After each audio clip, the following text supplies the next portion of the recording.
Hi, this is Janice Black again from Boise Basin Quilters Block of the Month. I wanted to do a video on this block because just looking at the pattern it looks a little bit complicated, and I thought people might feel more comfortable if you could see how it works.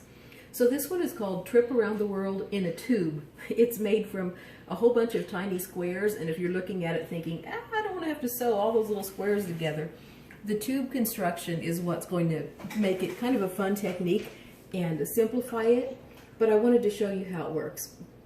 So first, with choosing the fabrics for it, if you are part of the Block of the Month thing at Boise Basin Quilters, you would have received a 1.5 inch square and this 1.5 inch strip that's with the fabric. For this pattern, we're going to need 5 strips that are with the fabric. The first block that I did was this one.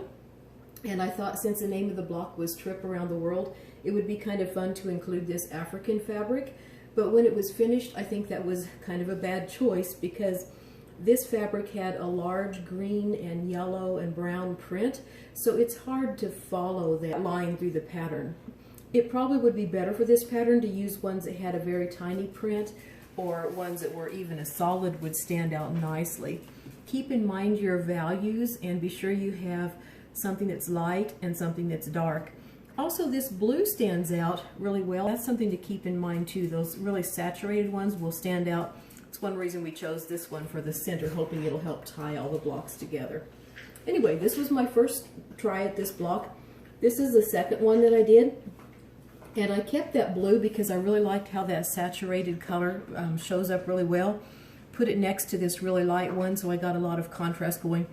But for this one, I thought it would be fun to do an intentional kind of fade out. So I started with the dark, and this brown actually is just a blackened form of this red-orange on a color chart. So I started with the really dark and went to lighter and lighter and kind of got this fun fade out effect, which I really like. Anyway, for the one that I'm going to sew for you right now, these are the 5 strips that I've picked out. And I got a fairly saturated blue again there. The brown that we gave you is already a nice dark. This is a nice light color. And if you have a strip that isn't quite long enough, like this one, I'm going to be adding a piece to this one and making it a little bit longer so it worked. I really liked how it's a similar color to this, so I thought it was worth it even though I don't have a full width of fabric strip on that one. So what you're going to do is, I may lay these out in a different order, but when you get them put together, you're going to just sew the strips together to make a single unit. Sometimes the widths of fabric will not be the same, so be sure as you're sewing it, line up one end so that it's completely even if the other end ends up being jagged because they're different lengths, which it will. And you're just going to put them right sides together and sew a 1/4 inch seam. So I'm going to go ahead and go do that. I have all my 5 strips sewn together into a single unit, and because I did keep one end lined up as I sewed them, then yes, you do get some rainbowing this way, so I know usually that isn't recommended, but I really don't think it's going to matter for this project because we're going to cut them into such tiny strips. So for this one, I just decided to go from dark to light and see how that works out. But you have to keep in mind that whatever you put last also is going to need to look good with whatever you put first, because they're going to end up in a tube. Those need to be side by side in the end also. So be sure you like the way those are going to look together as well. So you can see here where I had to piece this one to make it fit because I didn't have a long enough strip, so we'll have to deal with that.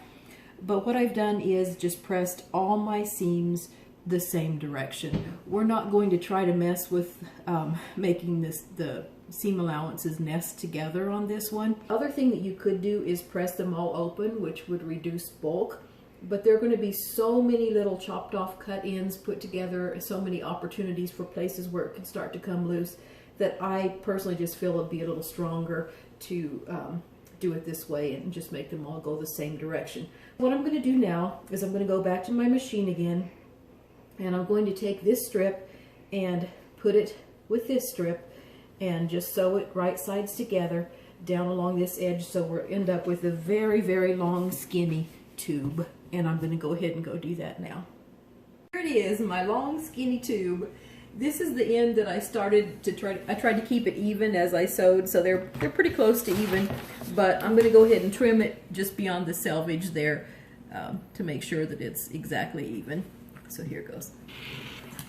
Okay, so the next part is going to get a little bit tedious because what you need to do is cut 24 cross pieces here, and each strip should be 1.5 inches wide because we're after squares and those strips were 1.5 inches. So on my ruler, this is a 1/2 inch over here, so it's easier for me to just line up with this black line and I'll have my 1.5 inches. But in addition to lining it up here, you also want to make sure that it's lined up either up here or down here as you go to keep it square, or they may start just gradually angling a little more and more as you go along. So I'm going to go ahead and start cutting cross strips here, 1.5 inches.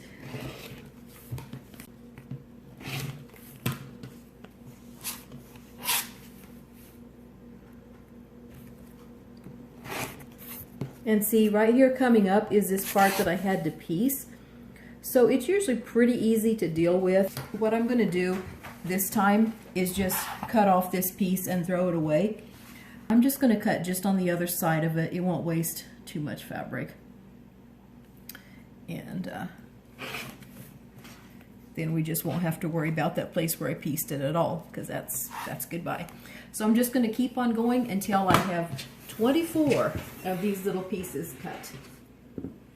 Okay, so up till now this has been pretty simple. Here are my 24 little cross-cut square strips.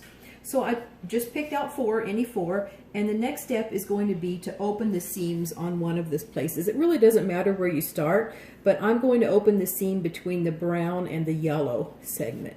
So I'm going to just take my seam ripper and open that seam.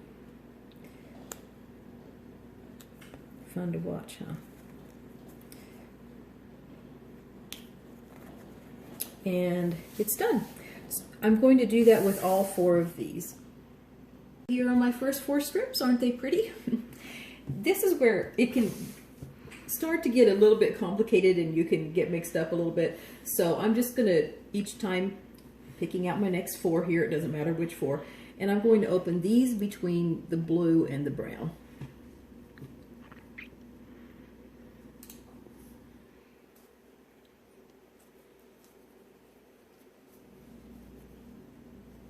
So I'm going to do all 4 of those and lay them out next to the other ones.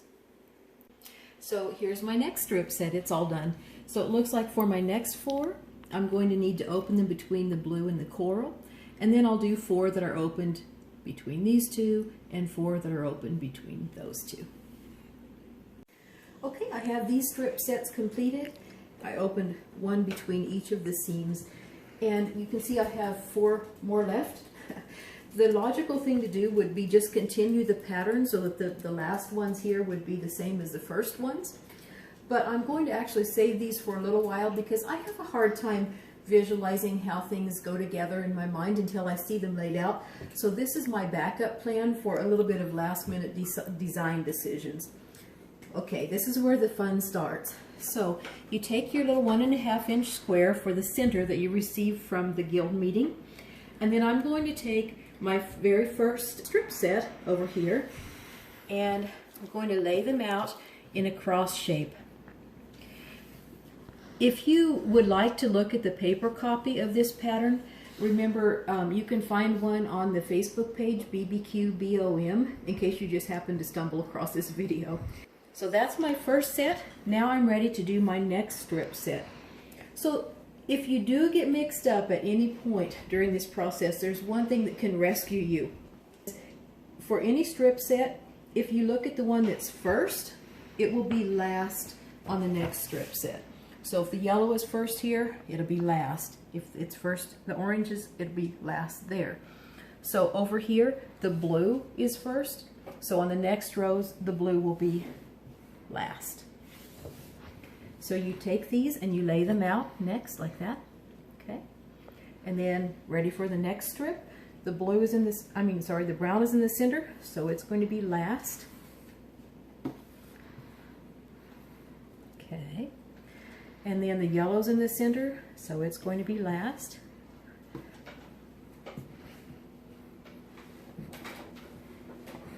Okay, I like how this is looking. Now my orange is going to be last.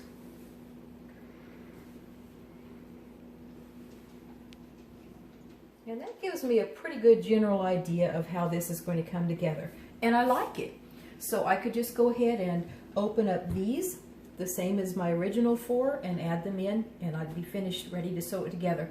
But this is what I meant about having a little bit of flexibility in the design for last opportunity. I'm thinking maybe it might look even better to have the browns next to the coral.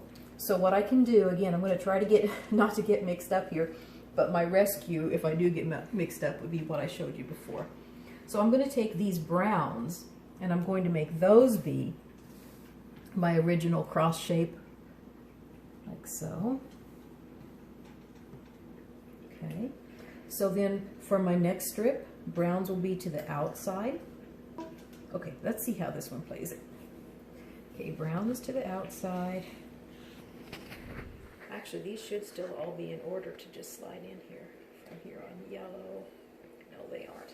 Okay. Browns to the outside, then yellows to the outside.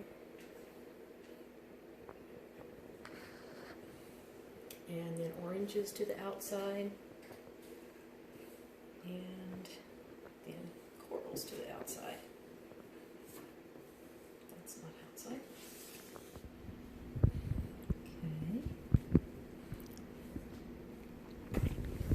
Okay, well, I like that one too. I think I'm going to try one more thing. Let's try putting the blues and browns to the center. I just think that might look cool. So I'm going to have my browns, brown and blues to the center. Where's my brown and blue? Okay, brown and blue, brown and blue. Okay. Oh, wait, that's blue and brown. This is where this gets kind of dangerous.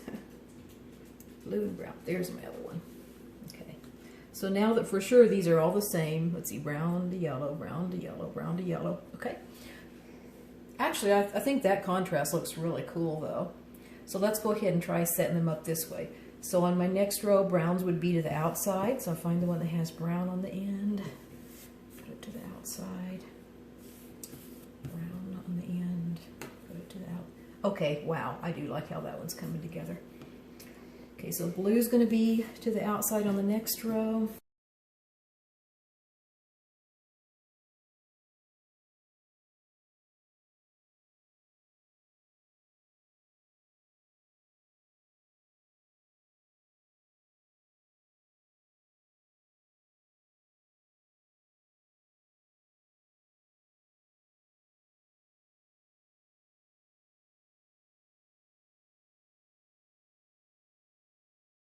Okay, so my final 4 now have been opened the same as the original 4 between the brown and the yellow. And I'm going to lay them out last. So the yellow goes to the outside because it was on the inside. The first shall be last. Okay, there you go. Okay, so then when I go back and sew it together, what I'm going to do is I'm going to sew these all together first, these next, and then the center part I'll just need to attach these 2 pieces. When you're stitching these together though, you'll just take each one, go right sides together and do a 1/4 inch seam allowance. But as you stitch, you're going to want to be really super careful to try to line up each one of these little seams as they go through the machine. As you're sewing, go slowly and carefully and just be sure that each one of those seams is lining up as you go. So go ahead and get those 3 components done.